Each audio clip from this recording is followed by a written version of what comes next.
Hello guys, welcome to K channel. ನಾನು ಆಶಿಕ್. ವಿಲ್ಲನ್ಸ್ ಬಗ್ಗೆ ಮಾತಾಡ್ತಿದ್ದೀನಲ್ವಾ, mic colour ರೆಡ್ಡೇ ಇರಲಿ, ಚೆನ್ನಾಗಿರುತ್ತೆ ಅಂತಲೇ ಹೇಳ್ಬೋದು. ಆಲ್ಮೋಸ್ಟ್ ಎಲ್ಲದರಲ್ಲಿ ಅದು ರೆಡ್ಡೇ ಯೂಸ್ ಮಾಡ್ತಿದ್ದೀನಿ. ಸ್ಟಿಲ್ ಈಗ ವಿಲನ್ಸ್ ಬಗ್ಗೆ ಮಾತಾಡಬೇಕಾದ್ರೆ ಸ್ವಲ್ಪ ಕೆಂಪಾಗಿರಲಿ, ಬ್ಲಡ್ ಶೇಡ್ಸ್ ಜಾಸ್ತಿ ಇರೋ ಕೊಟ್ಟಿದೆ ಆ್ಯಂಡ್ ಸೈಕೋಪ್ಯಾಥಿಕ್ ಆಗಿರೋವಂಥ ಒಂದು ಮೂವಿ ಆಗಿರೋವಂಥದ್ದು. ಸೊ ಹೀರೋ ಆಗಲಿ ವಿಲನ್ ಆಗಲಿ ಇಬ್ಬರು ಕೂಡ ಒಂದು ಸೈಕೋನೆ ಅಂತಲೇ ಹೇಳ್ಬೋದು. ಓಕೆ, ಈಗ ಮೊದಲನೇದಾಗಿ ನಮ್ಮ ಒಳಗಡೆ ಇರುವಂಥ ವಿಷಯಗಳೇನೆಂದರೆ, ವಿಲನ್ ಯಾರು, ಕನ್ನಡದವರೇನ ಅಥವಾ ಬೇರೆ ಲ್ಯಾಂಗ್ವೇಜ್ ಅವರ ಅಂತ ನಮ್ಮಲ್ಲಿ ಇದ್ದಿದ್ದೊಂದು ಕ್ವಶನ್ ಆಗಿ ನಾನು ಸೆಟ್ಟಲ್ಲಿರೋರನ್ನ ಕೇಳಿದ ವಿಷಯ ಏನಂದರೆ, ಬ್ರೋ ನನಗೆ ನೀವು ವಿಲನ್ ಯಾರು ಅಂತ ಹೇಳೋದು ಬೇಕಾಗಿಲ್ಲ, ಲೈಕ್ ನನಗೆ ಒಂದು ಐಡಿಯಾ ಸಿಗಲಿ, ಸರ್ಪ್ರೈಸೇ ಕೊಡಿ, ನನಗೂ ಸರ್ಪ್ರೈಸ್ ಆಗಬೇಕು, ಸೊ ನನಗೂ ಹೇಳೋದು ಬೇಕಾಗಿಲ್ಲ ಅಂತ ಹೇಳಿದ್ದೆ. ಅದಾದಮೇಲೆ ಅವರೇ ಸ್ವಲ್ಪ ಹಿಂಜರಿದ್ರು. ನಾನೇನು ಮಾಡಿದೆ ಅಂದರೆ, ನನಗೆ ಕೇಳ್ತಿದ್ದಿದ್ದು ಕ್ವಶನ್ ಮಾತ್ರ ಕೇಳಿದೆ. ನನಗೆ ಇಡೀ ಕಮೆಂಟ್ ಸೆಕ್ಷನಲ್ಲಿ ಬರ್ತಿದ್ದಿದ್ದು ಒಂದೇ ಕ್ವಶನ್ ಏನಂದರೆ, ಕನ್ನಡದವರೇನ ಬೇರೆ ಲ್ಯಾಂಗ್ವೇಜ್ ಅವರ, ಕನ್ನಡದವರ ಬೇರೆ ಲ್ಯಾಂಗ್ವೇಜ್ ಅವರ ಅಂತ. ಸೊ ನಾನು ಕ್ಲಿಯರ್ ಕಟ್ಟಾಗಿ ಕೇಳಿದೆ ಅದನ್ನೇ ವಿಷಯನ. ನನಗೆ ವಿಲನ್ ಯಾರು ಅಂತ ಹೇಳಿಬಿಡಿ, ನನಗೆ ಗೊತ್ತದೆಲ್ಲ ಹೇಳೋದಕ್ಕೆಲ್ಲ ತುಂಬಾ ಕಷ್ಟ ಆಗುತ್ತೆ. ಸೊ ವಿಲನ್ ಯಾರು ಅಂತ, ಕನ್ನಡದವರೇನಾ ಅಥವಾ ಬೇರೆ ಲ್ಯಾಂಗ್ವೇಜ್ ಅವರ ಅಂತ ಕೇಳಿದೆ. ಅವರು ಇಲ್ಲ ಅದನ್ನು ಹೇಳೋದಕ್ಕಾಗಲ್ಲ ಅಂತಂದರು. ಆಗ ನನಗೆ ಗೊತ್ತಾಗಿದ್ದೇನು ಅಂದರೆ, ಓಕೆ ಕನ್ನಡದವರಲ್ಲ ವಿಲನ್ ಅಂತ.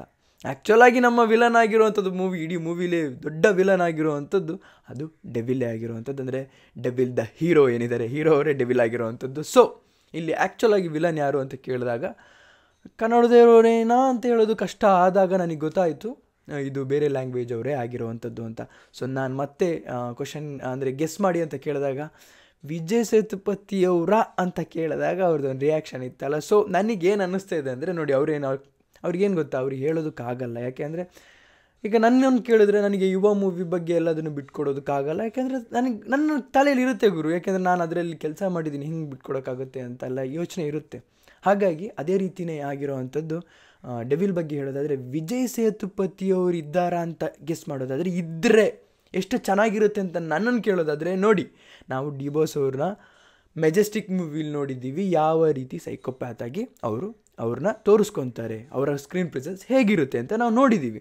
ಸೊ ಅದೇ ರೀತಿ ಅದನ್ನು ನೆಕ್ಸ್ಟ್ ಲೆವೆಲ್ ತೋರಿಸೋಕೊಟ್ಟಿರೋವಂಥದ್ದು ಈ ಮೂವಿಲಾಗಿರೋವಂಥದ್ದು. ವಿತ್ ಮೋಕೋಬೋಟ್ನ ಎಕ್ಸ್ಪೀರಿಯನ್ಸ್ ಕೂಡ ಸಿಗುತ್ತೆ ಫೈಟ್ ಸೀನ್ಸಲ್ಲಿ, ಆ್ಯಂಡ್ ಅವರ ಆ್ಯಕ್ಷನ್ ಸೀಕ್ವೆನ್ಸಲ್ಲಿ ತುಂಬಾ ಡಿಫ್ರೆನ್ಸ್ ಇರುತ್ತೆ.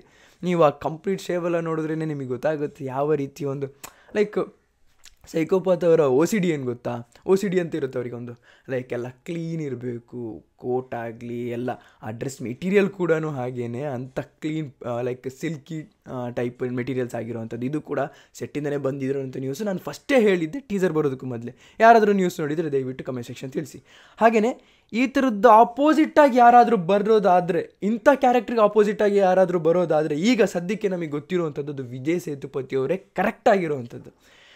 ನೀವು ಅನ್ಕೊತಿರ್ಬೋದು ವಿಕ್ರಮ್ ವೇದ ನೋಡಿ ಹೇಳ್ತಿದ್ಯಾ, ಅಲ್ಲ, ವಿಕ್ರಮ್ ವೇದ ಈಸ್ ಲೈಕ್ ನಾರ್ಮಲ್ ಪರ್ಸನ್ ಹೇಗಿರ್ತಾನೆ ಒಂದು ಪರ್ಸ್ಪೆಕ್ಟಿವ್ ಹೇಗಿರುತ್ತೆ, ಒಂದು ನಾರ್ಮಲ್ ಆಗಿ ಒಂದು ರೌಡಿ ಹೇಗೆ ಒಂದು ಪರ್ಸ್ಪೆಕ್ಟಿವಲ್ಲಿ ಒಂದು ಇಂಟೆಲಿಜೆಂಟಾಗಿ ಹೇಗೆ ಯೋಚನೆ ಮಾಡ್ತಾರೋ ಆ ಥರ ಇರೋವಂಥದ್ದು.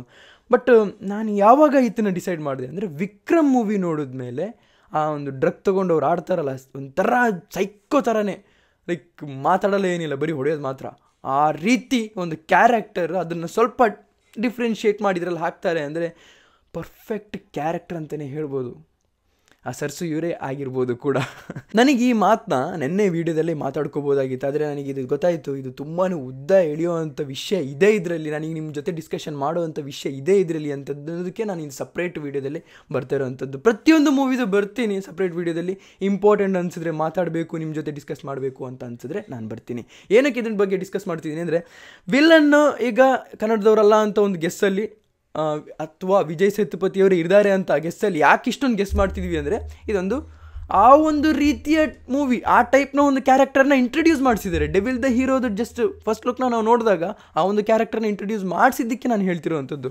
ಆ್ಯಂಡ್ ನಿಮಗೆ ಇನ್ನೊಂದು ವಿಷಯ ನಾನು ನಿಮಗೆ ಕ್ಲಿಯರ್ ಕಟ್ಟಾಗಿ ಹೇಳಿ, ಶೂಟಿಂಗ್ ಸ್ಟಾರ್ಟ್ ಆಗೋದಕ್ಕೂ ಮೊದಲೇ ಒಂದು ಸತಿ ವಿಸಿಟ್ ಕೊಟ್ಟಿದ್ರು ಮಂಡೇ, ಅದು ಮಿರರ್ ಮೇಜಿಂದ ಆಗಿರುವಂಥದ್ದು. ಜಸ್ಟ್ ಇಮ್ಯಾಜಿನ್ ಮಾಡಿ, ಒಬ್ಬರು ಸೆಟ್ಟಿಗೆ ವಿಸಿಟ್ ಕೊಡ್ತಾರೆ, ಅದಾದಮೇಲೆ ಶೂಟಿಂಗ್ ಸ್ಟಾರ್ಟ್ ಆಗುತ್ತೆ, ಅದು ಹೀರೋ ಕೂಡ ವಿಸಿಟ್ ಕೊಟ್ಟು ಒಂದು ಸತಿ ನೋಡ್ತಾರೆ, ಆಮೇಲೆ ಶೂಟಿಂಗ್ ಸ್ಟಾರ್ಟ್ ಆಗುತ್ತೆ ಅಂದರೆ ಏನಾಗಿರ್ಬೋದು. ಆ ಒಂದು ಮೇಜರ್ ಪ್ಲೇ ಇದ್ದರೆ ತಾನೇ ಅದು ಆಗುವಂಥದ್ದು. ಏನಾದರೂ ಒಂದು ಮೇಜರ್ ವರ್ಕ್ ಇದ್ದರೆ ಮಾತ್ರ ಈ ಥರದ್ದೊಂದು ಶೂಟಿಂಗಿಗೆ ಇಷ್ಟೊಂದು ಡಿಲೇ ಆಗುವಂಥದ್ದು ಬರೀ ಒಂದು ಸೆಟ್ಟಿಗೆ. ಯಾಕೆ ಅಂದರೆ ಯೂಶ್ವಲಿ ನಾನು ನೋಡಿರೋಂಥ ನನ್ನ ಎಕ್ಸ್ಪೀರಿಯನ್ಸ್ ಪ್ರಕಾರ ಹೇಳ್ತಿರೋದೇನೆಂದರೆ, ಇವತ್ತು ಸೆಟ್ ರೆಡಿ ಆಯಿತಾ, ನಾಳೆನೇ ಶೂಟಿಂಗ್ ಸ್ಟಾರ್ಟ್, ಇದು ಯೂಶ್ವಲಿ ನಡೆಯುವಂಥದ್ದು. ಇದಿಷ್ಟು ಗ್ಯಾಪ್ ಕೊಡ್ತಿದ್ದಾರೆ ಅಂದರೆ ಏನಾದರೂ ಒಂದು ಇಂಪಾರ್ಟೆನ್ಸ್ ಕೊಡ್ತಾ ಇದ್ದಾರೆ ಅಂತ ಅದರ ಅರ್ಥ.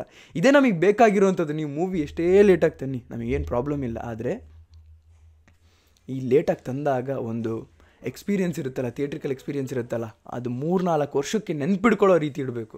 ಇನ್ನೊಂದು ವಿಷಯ, ಕಾಟೇರದಲ್ಲಿ ನಾನು ಪರ್ಸನಲ್ ಆಗಿ ನನ್ನ ಚಾನಲಲ್ಲಿ ಜಾಸ್ತಿ ಇದ್ರ ಬಗ್ಗೆ ಮಾತಾಡಿದ್ದು, ವಿಜಯ್ ಸೇತುಪತಿ ಅವ್ರನ್ನ ಅಪ್ರೋಚ್ ಮಾಡಿದ್ದಾರೆ ಅಂತ. ಯಾರು? ಕಾಟೇರ ಟೀಮ್ ಅವರು ಅಂತ.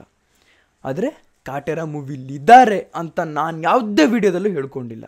ಇಲ್ಲಿ ಹೇಳ್ಕೊಳ್ಳೋದಕ್ಕೆ ನನಗೆ ಚಾನ್ಸು ಕೂಡ ಸಿಗ್ತಾ ಇದೆ. ಲೈಕ್ ಇರ್ತಾರೆ ಗುರು ಅಂತ ಒಂದು ಗೆಸ್ಟ್ನ ಕೂಡ ಮಾಡ್ಬೋದು.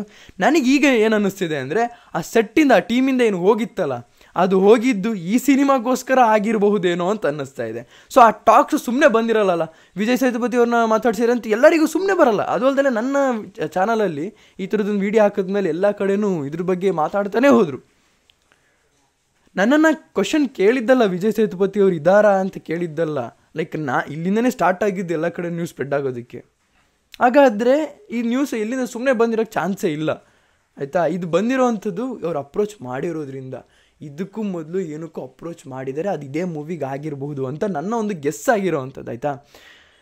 ಜಾಸ್ತಿ ಆಸೆ ಹಿಡ್ಕೊಬೋದು, ಯಾಕೆಂದರೆ ಹರ್ಟ್ ಆಗುತ್ತೆ. ನೋಡಿ, ನನಗೆ ಗೊತ್ತು ಡಿ ಬಾಸ್ ಫ್ಯಾನ್ಸ್ ಅವರಿಗೆ ಡಿ ಬಾಸ್ ಅವ್ರು ಮಾತ್ರ ಇಂಪಾರ್ಟೆಂಟ್ ಆಗಿರ್ತಾರೆ, ಅದು ಪ್ರಾಬ್ಲಮ್ ಅಲ್ಲ.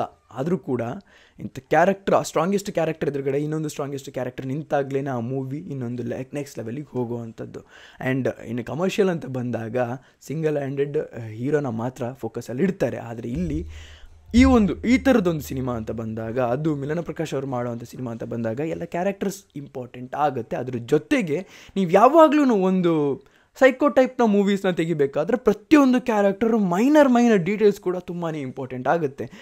ನನಗೆ ಈ ಮೈನರ್ ಡೀಟೇಲ್ಸಲ್ಲಿ ಯಾವುದೇ ಒಂದು ಪ್ರಾಬ್ಲಮ್ ಇಲ್ಲ, ಯಾಕೆಂದರೆ ನಾನು ವಿಜುವಲ್ಸ್ನ ಆಲ್ರೆಡಿ ಫಸ್ಟ್ ಲುಕ್ಕಲ್ಲಿ ನೋಡಾದ್ಮೇಲೆ ನಾನು ಡಿಸೈಡ್ ಮಾಡಿದ್ದೀನಿ, ಗುರು ಮೂವಿ ಅಂತೂ ನೆಕ್ಸ್ಟ್ ಲೆವೆಲ್ ಹೋಗಿಕೊಟ್ಟಿದೆ ಅಂತ. ನೆಕ್ಸ್ಟ್ ಲೆವೆಲ್ ಬರುತ್ತೆ ಗುರು ಅಂತ ಗೊತ್ತಾಗಿದೆ ನನಗೆ. ಬಟ್ ಇಲ್ಲಿ ನಾನು ಯೋಚನೆ ಮಾಡ್ತಿರೋಂಥದ್ದು ಕ್ಯಾರೆಕ್ಟರ್ಸ್ ಬಗ್ಗೆ ಆಗಿರಬೇಕಾದ್ರೆ ದಯವಿಟ್ಟು ನನ್ನೊಂದು ರಿಕ್ವೆಸ್ಟ್ ಆಗಿರೋ ಅಂಥದ್ದು, ವಿಜಯ್ ಸೇತುಪತಿಯವರು ಈ ಮೂವಿಲಿ ಇರಲೇಬೇಕು ಅಂತ ನನ್ನ ಒಂದು ರಿಕ್ವೆಸ್ಟ್ ಆಗಿರೋವಂಥದ್ದು. ಲೈಕ್ ಒಂದು ಆಸೆಗಳಿರುತ್ತಲ್ಲ, ಒಂದು ಲೈಕ್ ಈ ಒಂದು ಕ್ಯಾರೆಕ್ಟರ್ ಎದುರು ಬದ್ರೆ ಆಗಬೇಕು ಅಂತ. ನಾವು ನೋಡಿದ್ದೀವಿ ಮೆಜೆಸ್ಟಿಕಲ್ಲಿ ಹೇಗೆ ಆ್ಯಕ್ಟ್ ಮಾಡ್ತಾರೆ ಅಂತ ಡಿ ಬಾಸ್ ಅವ್ರನ್ನ, ಹಾಗೇನೆ ವಿಜಯ್ ಸೇತುಪತಿ ಅವ್ರನ್ನ ವಿಕ್ರಮಲ್ಲಿ ನೋಡಿದ್ದೀವಿ. ಈ ಕ್ಯಾರೆಕ್ಟರ್ನು ಈ ರೀತಿಯೇ ಪ್ಲೇ ಮಾಡಬೇಕು ಅಂತೇನಿಲ್ಲ, ಬಾಕಿ ಎಲ್ಲ ಡೈರೆಕ್ಟ್ರಿಗೆ ಬಿಟ್ಟಿದ್ದು. ನಾವು ನಮ್ಮದನ್ನು ಹೇಳ್ಕೊತೀವಿ ಅಷ್ಟೇ, ನಮ್ಮ ಮಜಕ್ಕೋಸ್ಕರ, ನಮ್ಮ ಮೂವಿ ಆಸೆಗಳಿಗೋಸ್ಕರ ಅಥವಾ ಸಿನಿಮಾ ಇಂಡಸ್ಟ್ರಿ ಮೇಲೆ ಇರೋವಂಥ ಪ್ರೀತಿಗೋಸ್ಕರ ನಾವು ಮಾತಾಡ್ಕೊತಿದ್ದೀವಿ ಅಷ್ಟೇ. ನಿಮಗೇನು ಅನಿಸುತ್ತೆ ದಯವಿಟ್ಟು ಕಮೆಂಟ್ ಸೆಕ್ಷನ್ ತಿಳಿಸಿ ಅಂತ ಹೇಳ್ತಾ ಇವತ್ತಿನ ವಿಡಿಯೋ ಇಷ್ಟು. ನೀವು ಎಲ್ಲ ಕಲೆಕ್ಟ್ ಮಾಡಿ, ಶೇರ್ ಮಾಡಿ, ಚಾನಲ್ ಸಬ್ಸ್ಕ್ರೈಬ್ ಮಾಡಿ. So keep watching, love you all, piece.